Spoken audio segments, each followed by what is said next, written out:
Good afternoon and welcome to this virtual Commonwealth Club Humanities Forum. I'm Carla Marinucci, Senior Writer for Politico's California Playbook, and I'm your moderator for today. Presently, the Commonwealth Club has suspended its in-person programming and is hosting virtual special events like this one. Visit our website at www.commonwealthclub.org to learn more about our upcoming events or about becoming a member. We're grateful for your generous support of our members and donors, and we hope you'll consider making a donation online or text donate to 415-329-4231. We also encourage you to like, subscribe, or share videos like this one with your friends and family. During our program, we'll have time for questions. Make sure to share those questions and submit them through the chat box. Our thanks to George Hammond for helping to coordinate today's program. And now it is my pleasure to introduce Molly Ball, the national political correspondent with Time and the author of the fascinating new bio, Pelosi. Molly is a CNN political analyst, has written for numerous publications, including The Atlantic and Politico. And over the course of her career, Molly has earned many journalism awards, including the Gerald R. Ford Journalism Prize and the Toner Prize for Excellence in Political Reporting. A graduate of Yale University, Molly was a Knight Wallace Journalism Fellow at the University of Michigan, where she studied economic policy. Please join me in welcoming Molly Ball. Molly, such a pleasure to share this forum with you today. Welcome. Thank you, Carla. Thank you for that amazingly generous introduction, and thank you so much for having me here today. It's great to virtually be in the Bay Area. Look, I mean, this book is a real fresh look at a woman who in our lifetime has become one of the most powerful women on the planet. You posed the question right from the start: how did an Italian grandmother in heels manage to become the most effective legislator since LBJ? And you start in the book by taking us all the way back to Nancy Pelosi's Italian immigrant roots. So let's go there. Let's start there. We got some pictures up to illustrate this. Her mother, a Southern Italian immigrant, Annunziata Lombardi, and her father, this brash Italian-American politician, Tommy D'Alessandro, congressman and later mayor of Baltimore, and Nancy, the youngest with 5 older brothers. The brothers were groomed to go into politics. Nancy, your book says, was groomed to be a nun. Talk a little bit about how her mother, Annunziata, taught her the kind of skills that would end up shaping her later in life. She learned at the knee of Big Nancy, did she not? She did. You know, I started this book with her mother, and that was very intentional on my part. You know, there's so much attention has been paid to her father and the political heritage that she came from. And that makes sense. Her father had the title in front of his name. He was a congressman. He was the mayor. And she obviously went into the family business in a sense. But from the very first time I interviewed Nancy Pelosi more than 2 years ago for a profile in Time magazine, she was always careful to highlight her mother's contributions to what she really describes as a family political enterprise. And I think you see this in a lot of political families, right? That the politician is just sort of the face of the whole family's political career. And that was very much the case. And Nancy Pelosi and her brothers described their mother, real politician in the family. She maintained the favor file, which was sort of the constituent services operation that they ran out of the parlor of their row house in Baltimore's Little Italy, where she grew up. She ran the Baltimore Women's Democratic Club from the basement. That they were responsible for a lot of the get out the vote operation when election time rolled around, precinct by precinct, block by block, turning out all of the mayor's supporters to vote for him and keep him the mayor of Baltimore. And she also had a very assertive personality. There's stories about how she once took LBJ to task to his face, echoes of, you know, her daughter's interactions with later presidents, perhaps. Right. She supposedly once punched a poll worker in the face who had gotten on her bad side. So, you know, I think Nancy Pelosi is very much, her toughness is legendary. She's someone who's never been afraid to get in people's faces, despite being raised as a sort of, you know, polite 1940s Catholic schoolgirl. And so I think she gets a lot of that personality from her mother. But she also learned from her mother, and she's very frank about this too. She saw the ways that her mother was limited in her life by being a woman.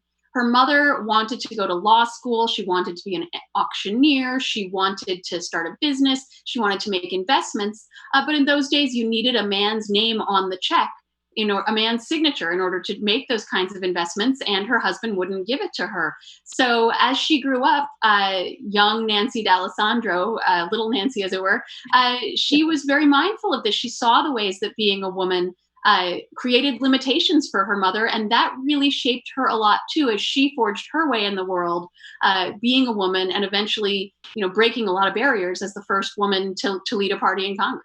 But her father too. I mean, you have photos in the book show little Nancy there at the podium when her father's sworn in as mayor of Baltimore.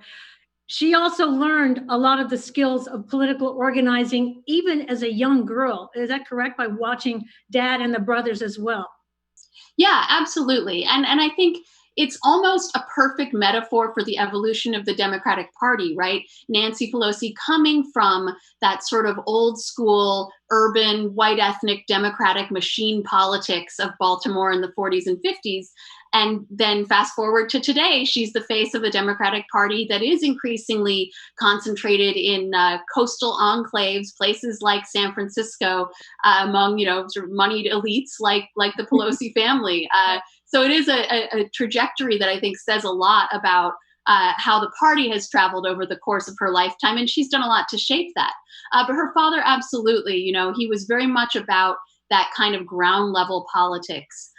His namesake son, Nancy Pelosi's oldest brother, who also went on to be mayor, he described this kind of politics. I love this phrase. He called it human nature in the raw, because you know every one of your constituents. You know exactly what they want and they need from you. And it's very, and you're face to face with them every day, hearing their complaints. They would call up that favor file that was run out of the parlor. Nancy Pelosi started being responsible for it from the time she was about 11. So people would come in, during the Depression when they were hungry. They would come in because they needed to get into the public hospital or get on welfare or get a job in city government.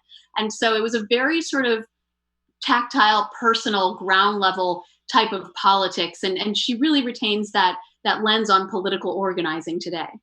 But that even as a young woman, young Catholic woman, Italian American growing up in Baltimore, she wasn't always a feminist. You had an anecdote in the book writing about how when she attended the March on Washington, she left before Martin Luther King delivered the famous "I Have a Dream" speech. Why, Molly? She was getting ready for her wedding in the fall of 1963. She had just graduated from college and she was about to marry Paul Pelosi. So she did attend the March on Washington. But she left before MLK spoke because she was getting ready to get married.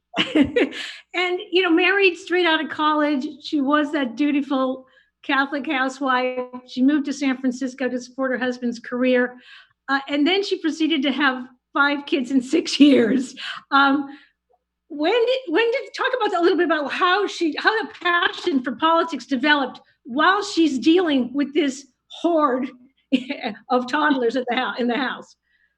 Well, as a mother of 3, I definitely relate to the idea that dealing with small children is itself a sort of political enterprise, right? You're always managing the sort of shifting coalitions of a team of rivals, as it were.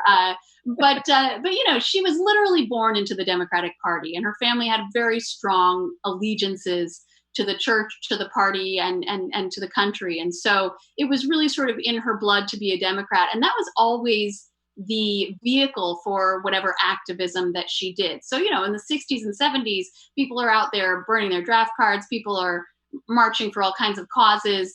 And she was mostly a party activist. She was, they lived in New York before moving to San Francisco. She tells stories about walking around, ginormously pregnant with another little kid in the stroller and slipping Democratic leaflets under the doors of the apartments near theirs in Midtown Manhattan. So she really became a party operative. And when she moved to California, became a legendary Democratic fundraiser, hosting when they lived in Presidio Terrace, they had this big house and they started hosting Democratic fundraisers. She quickly showed that she had a talent for getting people to give money to Democratic politicians. So it became a stop on, not just on the California fundraising circuit, but on the national fundraising circuit.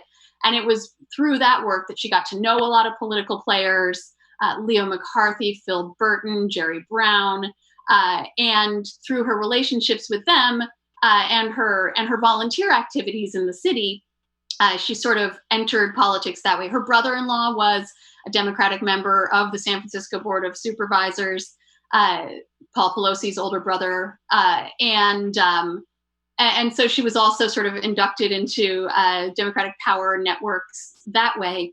But the very first sort of official position that she ever had was when in 1975, then Mayor Joe Alioto named her to the San Francisco Public Library Commission.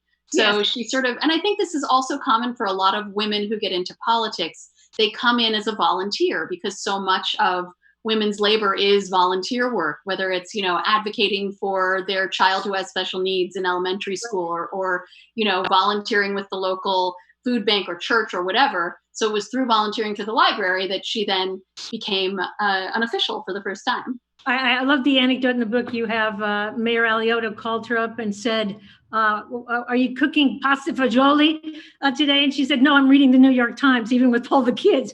Your point being, she was underestimated even then. She was stereotyped even then, and she didn't like it, correct? She was, and I love that story because of the way she tells it. She described that to me as, she immediately reacted to that as, oh, this terrible old chauvinist is, stereotyping me as a housewife slaving over a hot stove. But then the next part of their conversation was when he asked her to be on the board, and she said, oh, I don't need an official position. I'm glad to be a volunteer. I'll help however I can. And he took her to task for that. He said, if you're doing the work, you should have the authority that you deserve. And that was a wake-up call for her. That really opened her eyes to, I think, an insight about hard power, right? Because as a woman in 1975, nobody necessarily listened to her when she opened her mouth. But when she had a vote, they had to listen. And that is, to this day, the way she operates is if you have the votes, people have to respect you. They have to listen to you. They have to take you seriously, whether or not they are inclined to based on your appearance and your profile. You make the point in the book, too, that the art of raising 5 children also gave her a number of skills. A mantra that she had with the children: proper preparation prevents poor performance, which seems to be the absolute motto for Nancy. Life motto, yeah. But also cooperation, not gossip. I mean, there were a lot of the skills she developed in dealing with that army that she still uses today, it seems like. Is that absolutely correct? And she talks about it that way too. This isn't me projecting. But I think, again, there's been too little emphasis in descriptions of her career on the skills that she learned as a parent, because she really describes those as formative. I think anyone who's been a parent can relate to that feeling, when you're entering the sort of new frontiers of sleeplessness phase of infancy, and you realize you're just capable of so much more than you thought. And that's the way she described it to me, was as this realization of her capacity being expanded. But then the way she ran that household, having 5 kids who were all extremely close in age, but they all folded their own laundry. They all made their own lunches for school. They cleared the table from dinner, and they set the table for breakfast right after, before they went to bed. So this is a woman who clearly had some skills at organizing large numbers of unruly people. And, the phrase that you probably heard her say it, that she uses constantly with the House Democrats, is our diversity is our strength, but our unity is our power. And, and I think that also comes from that experience in the household, right? Because everybody's got a different temperament. Everybody's got different priorities and things that they want. But they have to realize the importance of working together if you're going to get anywhere, even if it's just, getting everyone to put their shoes on and get out the door. Yeah. One of the Californians who really saw the talent, the skills that Nancy Pelosi had in the early years was Jerry Brown. What did he see in her back in those days? What was it? Tell us a little bit about the relationship that really officially launched her career in politics when she became chair of the California State Democratic Party. Yeah, well, she had gotten to know Jerry Brown a little bit when he was the young governor, and she was a Democratic fundraiser. And uh, but then in 1976, when Jerry Brown decided to run for president, he got in the race very late. It was mathematically impossible for him to actually get enough delegates to win, but he thought he could sort of sweep into the convention with momentum after a favorite son win in the California primary. Well, she thought that that strategy was flawed. She thought that would be too late. And she thought that she could help him with her family connections win the Democratic primary in Maryland. So she wrote a memo. She had Leo McCarthy, I believe, give it to Jerry Brown.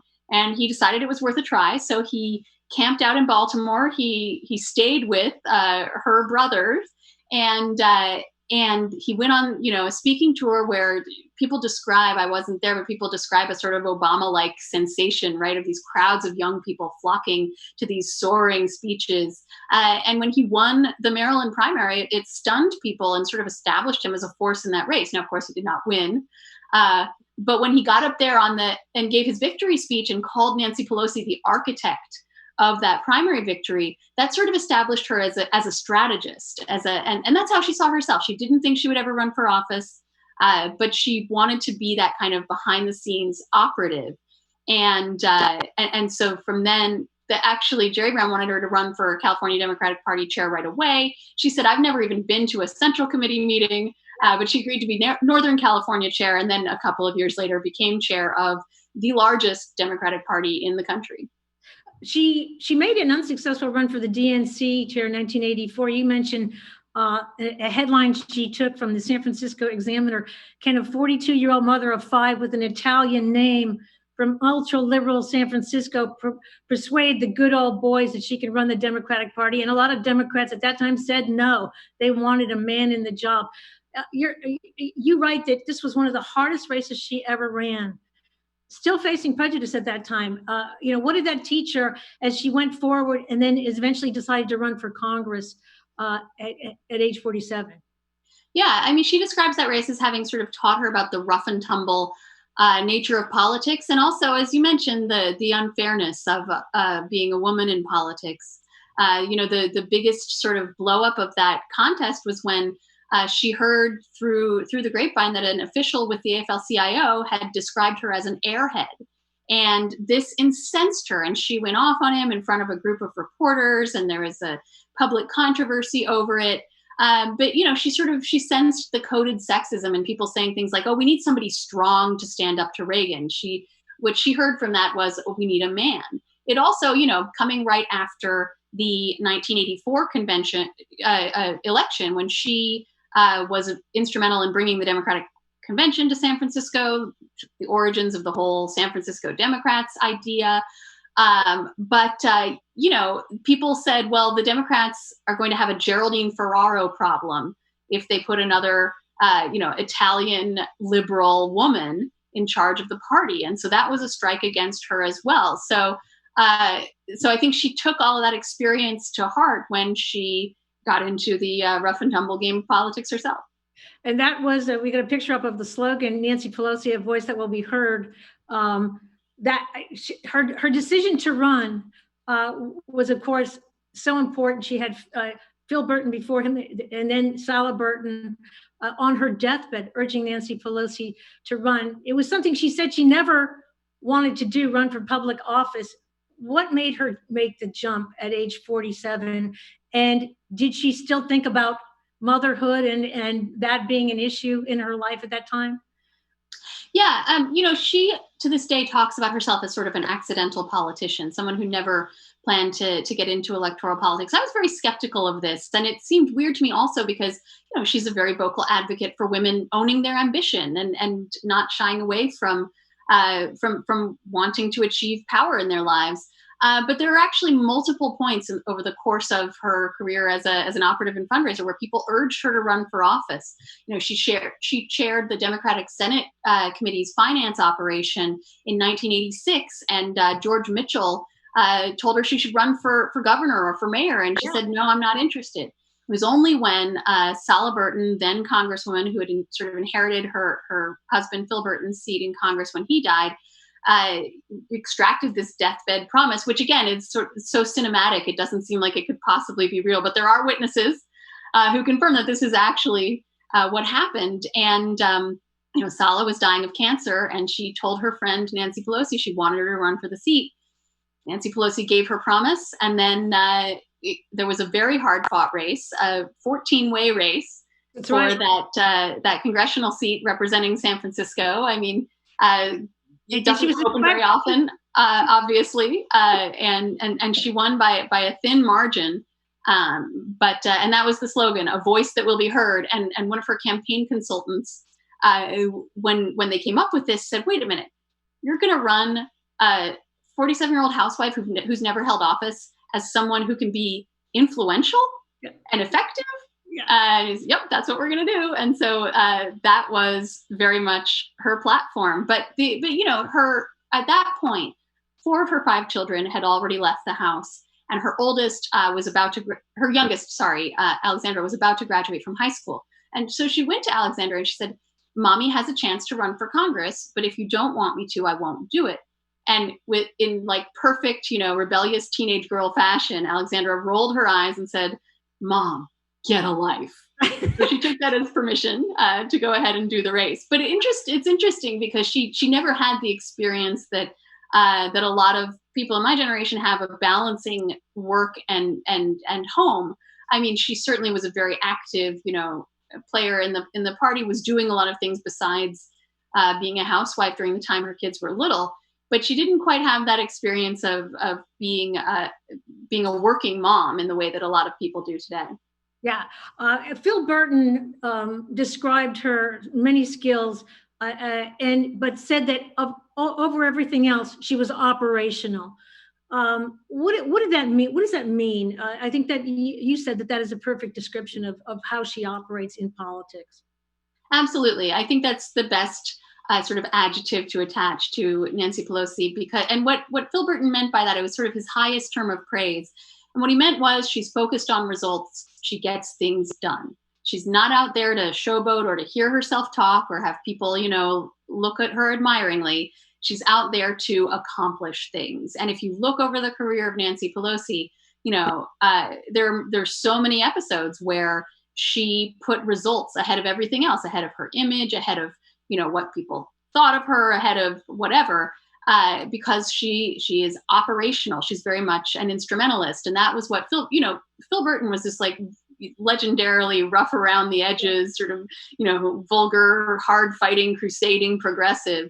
One of my favorite quotes, he said, "The only way to deal with exploiters is to terrorize the bastards." So he might have seen, her and her banker husband with their big house in Presidio Terrace as members of that exploiter class, but she impressed him from the beginning because she was willing to stand up to him and because she was focused on getting things done. I mean, talk a little bit about the qualities that served her up there on Capitol Hill. Among them being, her being known far and wide as an Energizer bunny, that in terms of fundraising and everything else. But everyone talks about her ability to count the votes. Her ability to remember every constituent. She said, you point them out in the book, she says, being a representative, that's what it is about, representing, that is your job. Is that what distinguished her in the beginning? Just talk a little bit about those skills.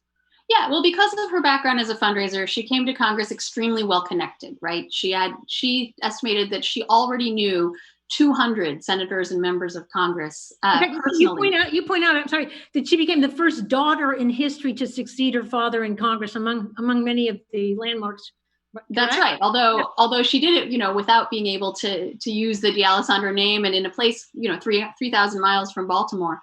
But so she was very well connected when she first got there. She was determined above all to advocate for victims of the AIDS crisis, which was ravaging San Francisco at the time. Her primary opponent in the congressional race was the sort of heir to Harvey Milk, who wanted to be the first openly gay representative in Congress. And part of what she had promised her district was, I will advocate for this community despite not being a member of it. And she took that very seriously. But the interesting thing I thought about her early years in Congress, in addition to the issues she was passionate about, is that she did focus mainly on the issues. She did not start climbing that leadership ladder or immediately start to think, okay, how can I get into, the deputy vice chair of the caucus and then sort of work my way up. She was focused on getting onto the most interesting committees, the committees that did the most important work.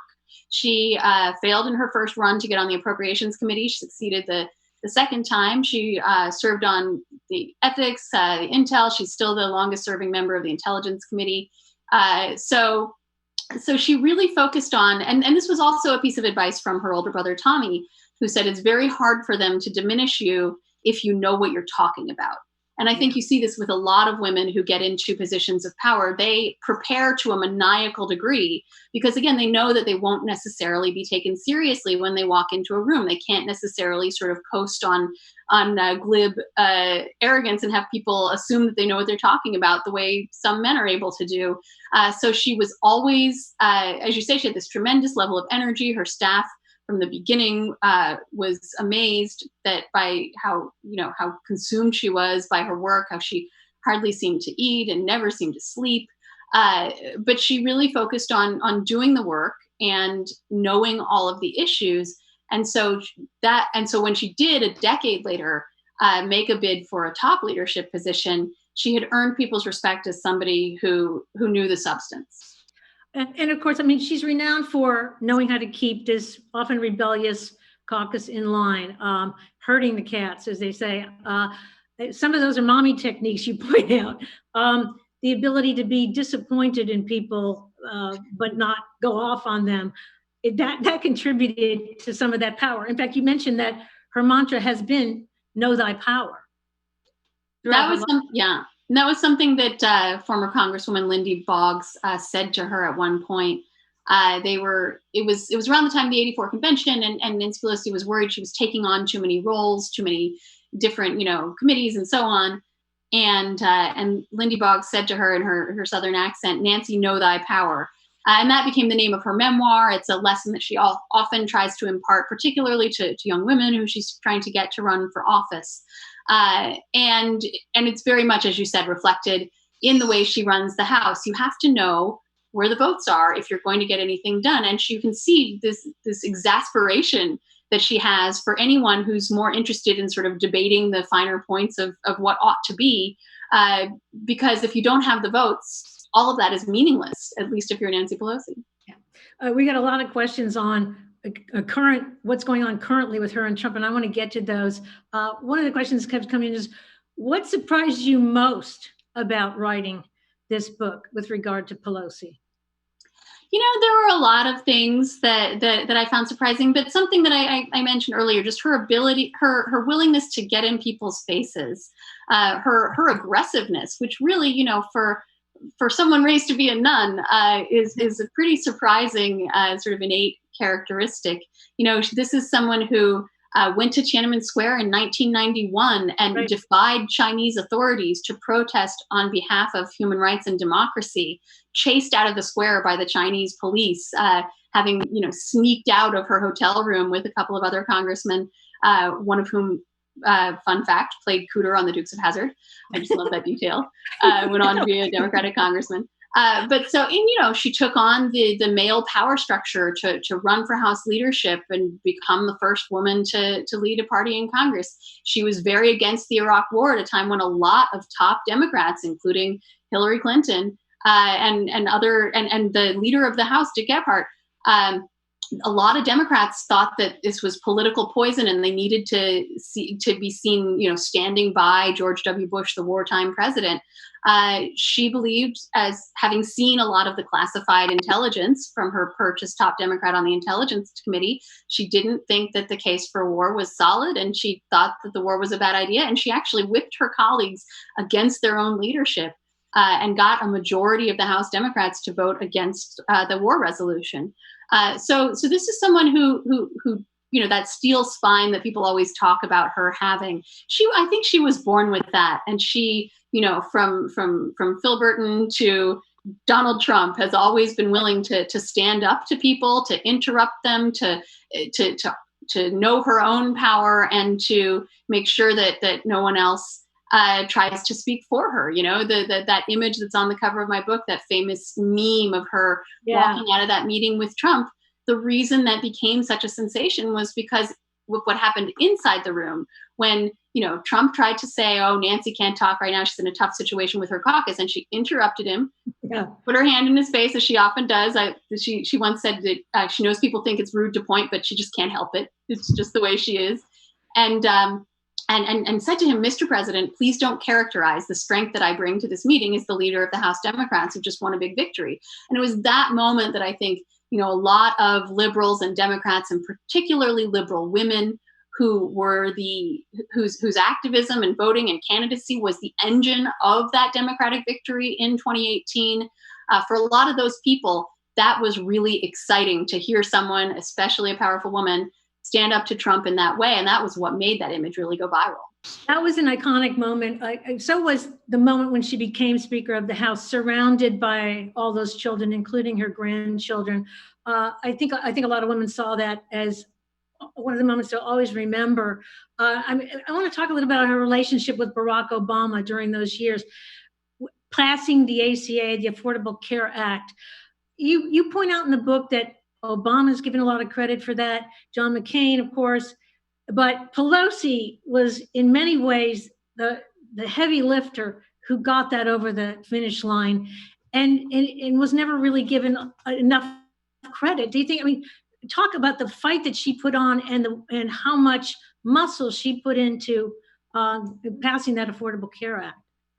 Well, if I could just go back for a second to the image that you mentioned of her becoming speaker surrounded by children, I think that's a really interesting aspect of her persona too, right? Because you see a lot of powerful and barrier-breaking women try to downplay their family life, downplay their femininity, right? Try to almost impersonate a man because that's our conventional image of what power looks like. So, you know, whether it's Hillary Clinton in 2008, sort of imitating the Margaret Thatcher playbook of strength and hawkishness, or a lot of, you know, women I know who came of age in earlier times and wouldn't even admit that they had children because they thought they'd be pushed aside at work. She never did. She always foregrounded her family. She always cited her family as the reason she got into politics. She always, and so I think that image is really unique to her. There were no role models for her as a woman Speaker of the House because no one had ever done it before. But she really, I think, cut an image of female and feminine power in a way that is unique for women in politics. So the ACA is her proudest achievement. She hopes it will be her legacy, something Democratic presidents have been trying to achieve for 100 years, and they were finally able to get it done. And I think most people, including Barack Obama, would agree that it would not have gotten done without Speaker Pelosi being in charge of the Democratic caucus, from getting all the votes for it among the Democratic caucus with nary a vote to spare, with this very ideologically diverse, geographically, demographically diverse Democratic majority that they had at that time, 2009, 2010. And then also, you know, when the Democrats lost their 60th Senate vote in January 2010, and a lot of people wanted to give up.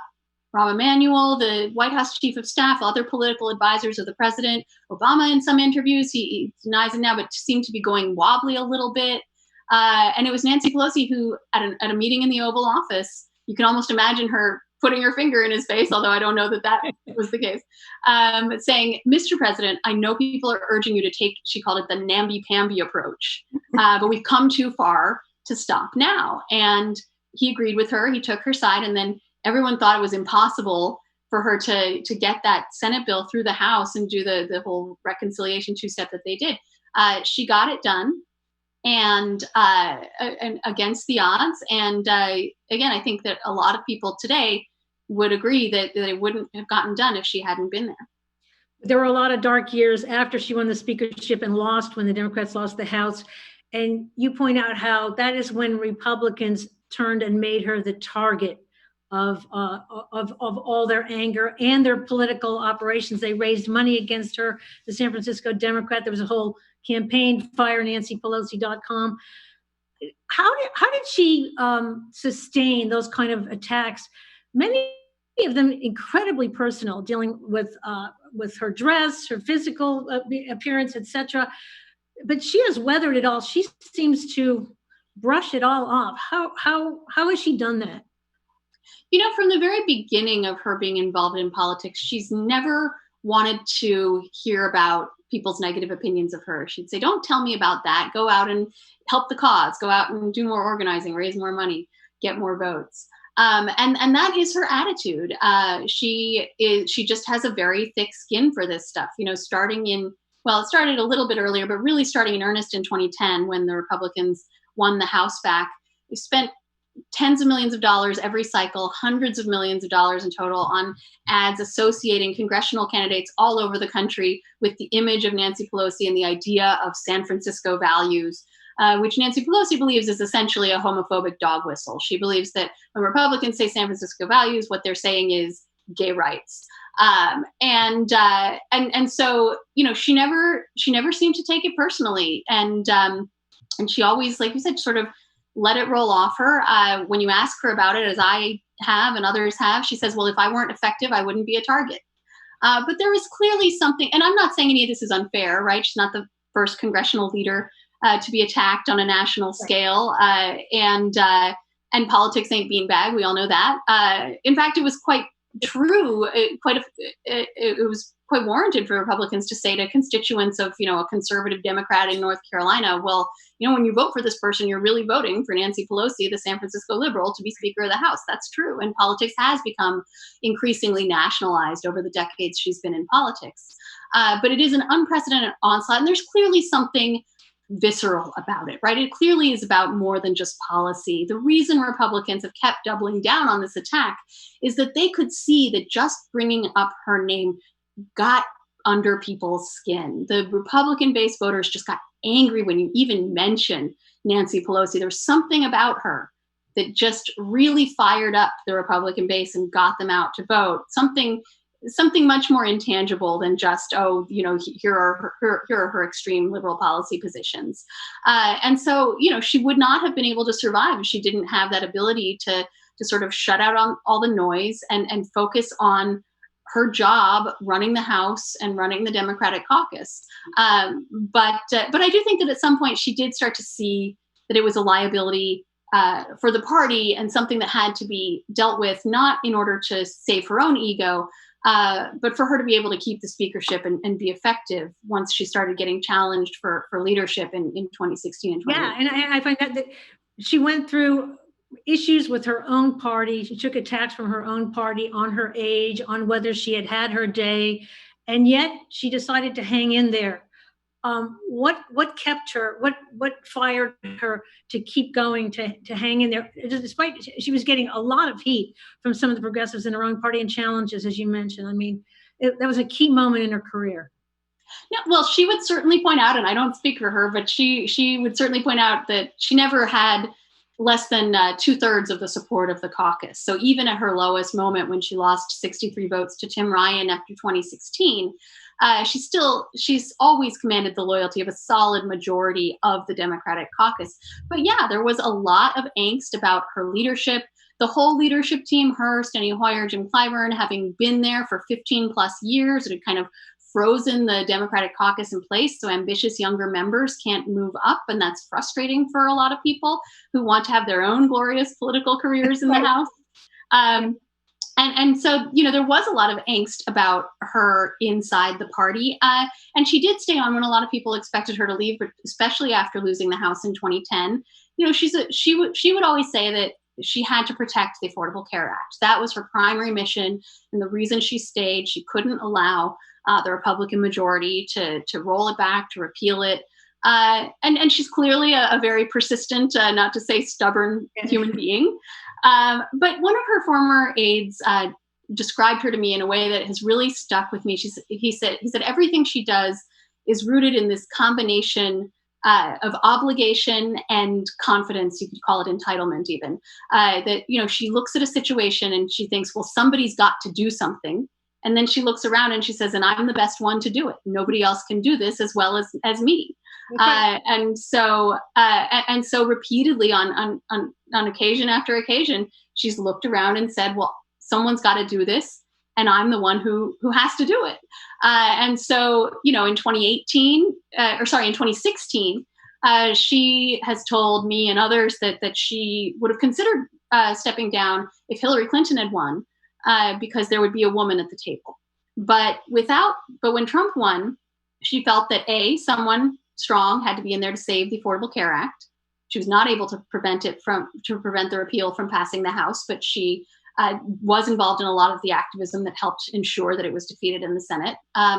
And also just, the holding the Democrats together, making sure that leading them back to victory. She, despite the years of losses, was confident she could do that based in part on her taking back the House in 2006. And so for all of those reasons, she felt that she had to stay. And it is important to her that women are represented. She talks about, ever since she got into leadership, starting in 2005, walking into the White House when George W. Bush was president, sitting down with the rest of the congressional leadership and realizing for more than 200 years, everyone in this discussion has been a man. And without her, to this day, there would not be a woman at that negotiating table. So I think that really is important to her. Absolutely. And let's talk about her relationship with Donald Trump. It's so interesting to recall that, as you note, in the beginning, he showed a lot of respect for her. He even tweeted his support for her as speaker the second time around. What happened to this relationship in that, he's now ramped it up. He's calling her crazy, a sick woman with mental problems. It's now beyond anything we've seen. Talk a little bit about the relationship. And we're showing the picture right now of the famous clap. That's right. And that was her applauding after his State of the Union address that she had delayed during the government shutdown, when she informed the president that she would not be inviting him to give his State of the Union to the House chamber while the government was still shut down. And she famously won that standoff. So I think in that interaction and others, she has clearly had an ability to get under his skin and to dominate him in a way that other political figures have not managed to do. And if there's anything that we know about this president, it's that he respects strength above all. He respects dominance. And so he has always had a sort of grudging respect for her. And she has always had the ability to stand up to him, to get in his face, to get under his skin. They now have not spoken in many months. His feelings were hurt by the impeachment drive, among other things, and he has essentially frozen her out. However, she does still have a good working relationship with others in the administration, especially the Treasury Secretary Mnuchin, who she's worked with to negotiate these multi-trillion-dollar coronavirus response packages. Again, she's operational, she's cold-blooded, she'll get in that negotiation if she thinks she can achieve a result, no matter what kind of names people are calling her. But the president doesn't seem to have that ability to sort of separate the personal and political. He informed her very early on that as long as they were investigating him, he couldn't engage in any other discussions on policy or anything else. We've got a couple of questions on this. I mean, in terms of her getting under his skin, she seems to have managed in a very precise way, morbid obesity, to talk about how she prays for the president.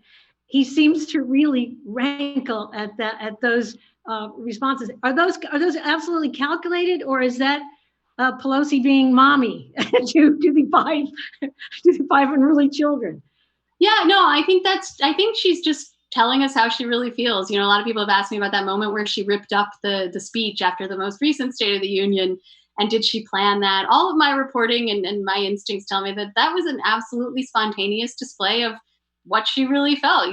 She didn't like the speech. She believed it was full of falsehoods, but also the spectacle of it, right? She's an institutionalist. The president was on her turf, invited by the House caucus to speak in their chamber. And he proceeds to stage this sort of campaign rally type display, giving the Medal of Freedom to Rush Limbaugh right on the spot and all this stuff. So I think she felt on some level like he was defiling the House chamber. And as an institutionalist, she is someone who spent her life in institutions, the Catholic Church, the Democratic Party, the Congress, all these sort of highly regimented formal institutions. And Trump is the opposite of all that, like it or not. And so, he's given her a foil, clearly. I think that she has benefited from that contrast between the two of them. But he really, I think it does bother her that he has so little respect for those institutions that she's devoted her life to. She won't admit that he bothers her on any level. She'll just say, "Well, I don't have time for that.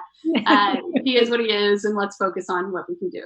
We're looking at the picture, the other iconic picture of her in the cabinet meeting, I think it is, where she basically speaks, just stands up and challenges him. I believe he was kind of insulting her in that meeting. Am I right? This moment, another one that stands out in her career. Yeah, well, actually, she was insulting him. She started. But this, I love the story of this picture because this was another one that, in our current social media age has been memeified. But the only reason we even have this picture, this was a closed door meeting on Syria policy in the White House. And it was after she got in his face and then stormed out of the meeting that the president, a White House photographer, took this picture, and the president posted it on Twitter to accuse her of having had a meltdown. And everybody, not everybody, but a lot of particularly Democrats loved this image, loved that image of her being the only woman in this room full of men, and everybody else is listening to the president rant and rave and sort of just like staring at their notes. And she's the one who literally stands up, literally puts her finger in his face. And what she said she was saying to him at that moment that caused him to insult her in a way that made her storm out of the meeting, she was saying to him, "All roads with you lead to Putin." And that obviously is an attack that really does get under his skin. And he called her a third-rate politician. And Steny Hoyer, who was there with her, urged her to walk out of the meeting, which she did. But I asked her about this picture because I was really curious to know how she feels about this new image she has, right, as this sort of badass lady, in all the memes and everything. Right. And I wanted to get her to reflect on that, but instead she just said, "Isn't it amazing that the White House put out this photograph? Isn't it amazing that the president thought this was a good look for him?" She said, "He just does not understand what is not in his interest." And so I thought it was so telling that her mind immediately went to strategy. She doesn't care about the image at all. She cares about the strategy of the whole thing. Molly, we've talked a lot about her strengths. What's her biggest weakness as a politician? What's her biggest weakness in Washington, her Achilles heel? Well, she can be a sort of rigid, not to say controlling person. You hear from House Democrats that although they admire the way she runs a very tight ship, she tends to micromanage in ways big and small, line edits every press release that goes out, is a stickler for accuracy and detail in a way that some people can find restrictive. And I think that desire for control goes all the way back to her childhood when she wasn't in control of her life and she saw how her mother wasn't in control of her life. And she had these 5 older brothers who were always trying to protect her from the world. And she wanted to be independent. She wanted to be in control. She wanted to have her own say over her own existence and what she wanted to achieve. So I think most people in Congress, even some of her admirers, would say that is a weakness of hers. And then, she's not going to be remembered as one of history's great political orators. She's not known for her, incredible soaring speeches that bring everybody to tears. Her aides will tell you she's actually come a long way when she first got to Congress and was very uncomfortable as a public speaker. But when you've interviewed her, and I'm sure you've experienced this, she tends to sort of repeat a lot of the same talking points. All politicians do that. From what I understand, for her, that's almost like a form of self-discipline. Because she is one of these people whose brain tends to run ahead of their mouth, right? And so if she doesn't keep herself very, very strictly on message, she's apt to wander off a little bit.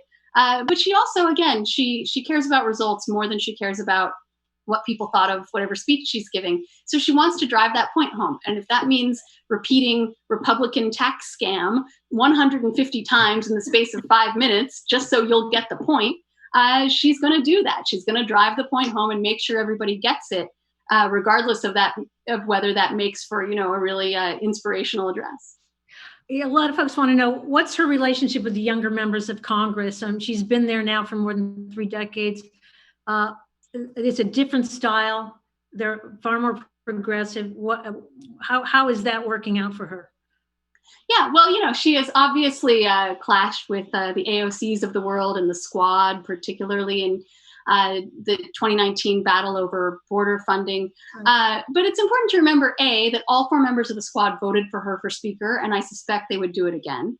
The opposition to her in that leadership battle was mainly from the more conservative, moderate to conservative members of the caucus, who were tired of, being attacked in their districts as a San Francisco liberal. She has always been the sort of the most progressive of the options for speaker in that way. And then the other thing that I think is important to remember is that that freshman squad is not representative of the congressional Democratic majority, even the younger generation. The Democrats are in the majority today, as Pelosi never tires of reminding people, because of the moderates who won in tough districts. If a ham sandwich could have won that AOC district in New York had it defeated, Joe Crowley in the primary, right. That was not a seat that got the Democrats to the majority. It was all of the moderate to conservative members who ran on kitchen table issues, who avoided, left-wing stances. They are the reason that Democrats are in the majority. So, there's a lot of women, particularly young women, in the Democratic caucus. She's very proud of that fact. She has always tried to get more young women involved in politics. In fact, the day after AOC won that primary, defeating Nancy Pelosi's close friend, Joe Crowley, right. Nancy Pelosi was on the phone to her saying, I so appreciate your desire to make a difference. I'm so happy to have more young progressive women in Congress. So, she's focused on getting those votes. And the squad, for all of its the attention that it gets, is not a formal caucus. It's not a group that, they don't even tend to necessarily vote the same way. They haven't staked out a position in opposition to leadership. You don't see them going out there arguing to get rid of her, even if they're voting against her. And it's right. Only 4 people. The Republicans, the Republican speakers who preceded her had those Freedom Caucus guys, at times dozens of members who were determined to make their lives difficult. And you can see how good Nancy Pelosi is at her job by the fact that that high profile group that people see a rival to her, it's only 4 people.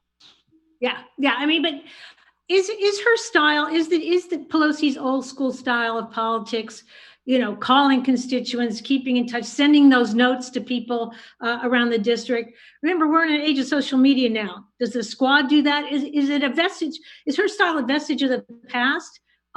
Is it over?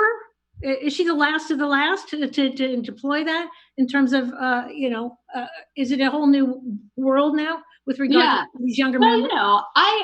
People have described her as an anachronism because of this type of old school politics that she practices. I hope as an American that effective congressional leadership is not an anachronism. There isn't a lot of it to go around these days. Again, the Republican speakers who immediately preceded her were not quite as good at things like keeping the government open, which you would think was a pretty basic thing that Congress has to do. So I think those aspects are things that a lot of politicians would be wise to emulate, and that you do see a lot of politicians still today know how to do. She absolutely still believes in that. She mentors younger people. She obviously has her favorites. Adam Schiff is somebody that she very early on took a liking to, and she's mentored him and encouraged him and pushed him up the leadership ladder. She really liked Katie Hill before Katie Hill resigned amid scandal. You can see by who she picked as the impeachment managers, who some others of her favorites are.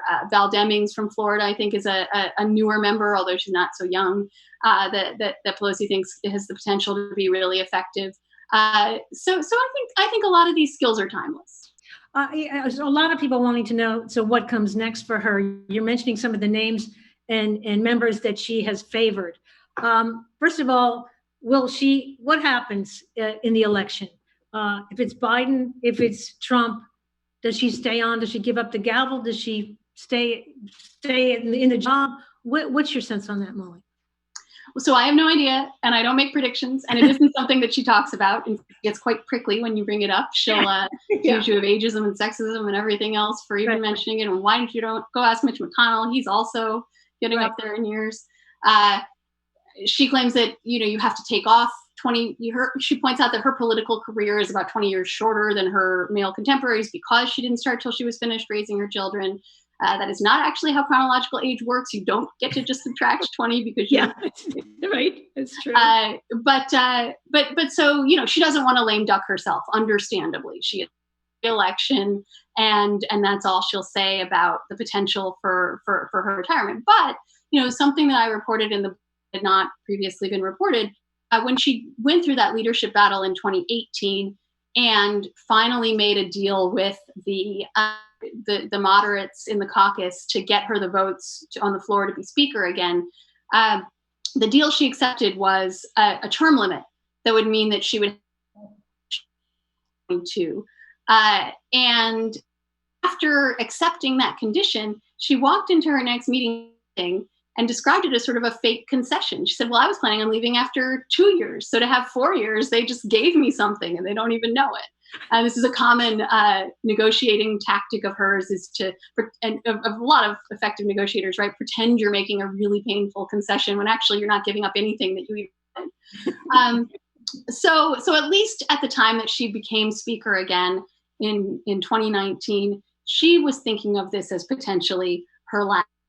Does she still think of it that way? I have no idea. And since then, impeachment and everything else. If Trump wins again, would she stay on, you know, feeling like nobody else has the ability to stand up to him and keep the Democrats united? I really don't know. You know, I wouldn't be too surprised if she decided to hang on. And I don't know what else she would do, honestly. I mean, she keeps such a punishing schedule. She's so consumed by her work. She loves spending time with her grandchildren, but it's hard for me to imagine her being a full-time nana. So who knows? What's her relationship with Joe Biden? You know, I don't think they know each other extremely well. They know each other in the same circles, and she was speaker under Obama, so they dealt with each other a lot. But he was always sort of the Senate whisperer. When he went to Congress in 1972, he went straight into the Senate. He was never in the House. When Obama dispatched him to help with congressional negotiations, it was usually the Senate that he dealt with, making deals with Mitch McConnell and so on. Sometimes deals that the Democrats in the House caucus thought he gave away too much. She and I have had several conversations about the 2020 election. In fact, just today I interviewed her, and she has always urged Democrats to nominate someone who electoral college, win those battleground states. She definitely believes taking, you know, running toward the middle, not the left. Yeah. She never explicitly said, I don't think it should be Bernie Sanders, but she was advocating for a nominee that she felt could speak to middle America and to the voters that Democrats. And she, even though she has previously advocated for single-payer health care and for the public option in Obamacare, she didn't think that Democrats should adopt Medicare for All as their big campaign platform. She believed that if you talk about taking away people's healthcare coverage, even if you're promising to give them something better, they're going to see that as a loss, as disruptive, as menacing is the word that she used. So I think he is the type of nominee that she was talking about. Now, I think she also would very much like to see a woman become president, and she was very devastated by Hillary Clinton's loss, in part because she likes Hillary Clinton and voted for her, but in part because she really would like to see a woman be president. And that's obviously not going to happen this time either. But she does applaud Biden's pledge to put a woman on the ticket as his running mate. Does she have any favorites among those VP potentials? Kamala Harris, maybe? So when I asked her that question today, it was such a classic Pelosi response. She said, "You think I'm going to tell you that?" So she's not going to tell me that. Probably not going to tell you either.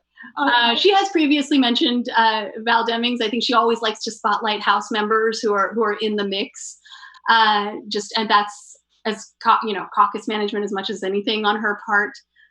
So she did not lay her cards out to me beyond that. But she said that she thinks that the lists that she's seen, she thinks Biden has a lot of great options. My interview with her, by the way, is airing tomorrow as part of the Time 100 Talks. Got to give a little plug to my employer there.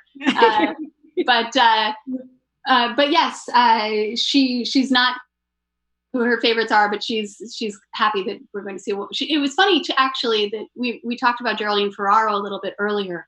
And when I brought up the VP search, she immediately went back to that moment in 1984 on the convention floor when Geraldine Ferraro officially became the vice presidential nominee, a fellow Italian American woman, Catholic, and how her heart soared and how so many women Democrats felt about that. So so she very much thinks back to that moment when she thinks about having a woman on the ticket. Yeah, I was there in San Francisco when that happened. So definitely, as an Italian American, I get that too. One, we have time for just a couple more questions. You mentioned she goes more toward the center than the left a lot of times even with her own party, on the issue of Black Lives Matter and defund the police. This seems to be a very thorny issue for Democrats right now. How is she navigating that one? Well, I asked her that question 3 times and she did not answer it directly any time. She talks, but I think, I've interviewed several high-ranking Democrats on this question recently, and they seem to have settled on a sort of talking point that is, well, we need to fund other things. Like let's not talk about getting rid of law enforcement, but let's talk about all the funding that we need to put into services and mental health and so on and so forth. So that's not going to satisfy the progressive activists who think that it's defund or nothing. But it is kind of ironic that this woman who has been, the icon of the far left wing, right, in all these Republican ads as this like wild-eyed liberal, she's now seen as sort of a moderating force in her own caucus, where progressives have been so empowered in recent years. It's funny that she would be the one sort of dragging the party back to the center. And quickly, we saw yesterday in Georgia incredible voting problems. Mail voting is a very big issue in California. Is she going to be out front on that one? Are Democrats worried? Is Pelosi worried about disenfranchisement of voters around the country? Is she going to be a voice on that? Yeah, absolutely. And it's another thing that we talked about in my interview today, not to keep going back to that, but you clearly have thought of the smartest questions because these are all the questions that I ask. But no, I mean, look, she has repeatedly included funding for mail voting and national mail voting in the coronavirus relief packages. She's very concerned about voter suppression, and that was what she talked about when I brought that up. At the same time, it is an aspect of these bills that she has repeatedly let go in the negotiations with the Republicans. So is she as committed to that as she is to other sort of must do non-negotiable items in these negotiations? It would seem that she is not, whether that's just a matter of pragmatism, she knows they'll never go for it, or because it's not as important to her as other things like unemployment. I don't know that. But it is an issue that she's focused on and concerned about. Okay, we have time for one last question. What do you think has been her greatest contribution to American politics, Molly? Well, as I said, she would like her legacy to be the Affordable Care Act. And I think she was instrumental in that, and she should be remembered as part of the history of, for all of its shortcomings. And it's ironic that, we're in this political moment where the Affordable Care Act is popular for the first time in its existence. And yet all Democrats want to talk about is how it doesn't go far enough and isn't good enough, and we need to go further.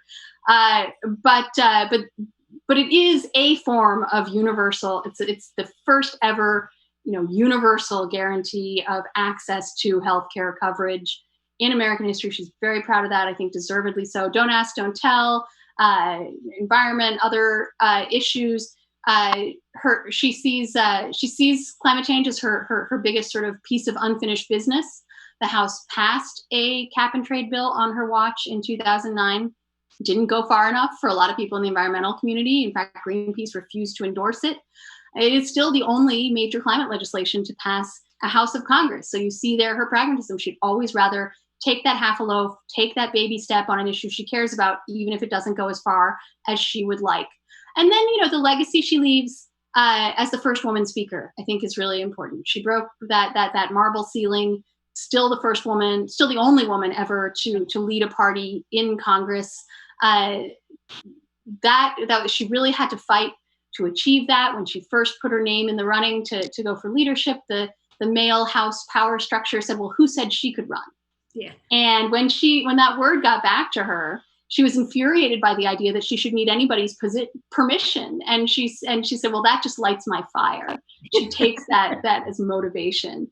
And then her effectiveness. You mentioned my description as the most effective legislator since LBJ. That's just my opinion.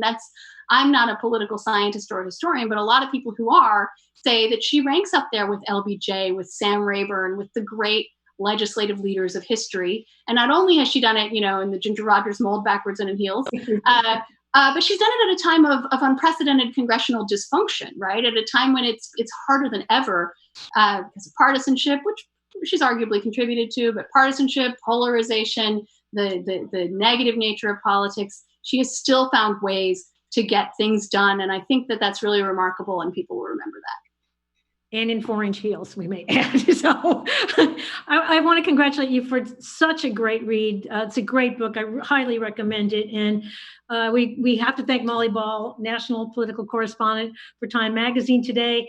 Listen, we encourage you to pick up your copy of Molly's book, Pelosi, through your local independent store.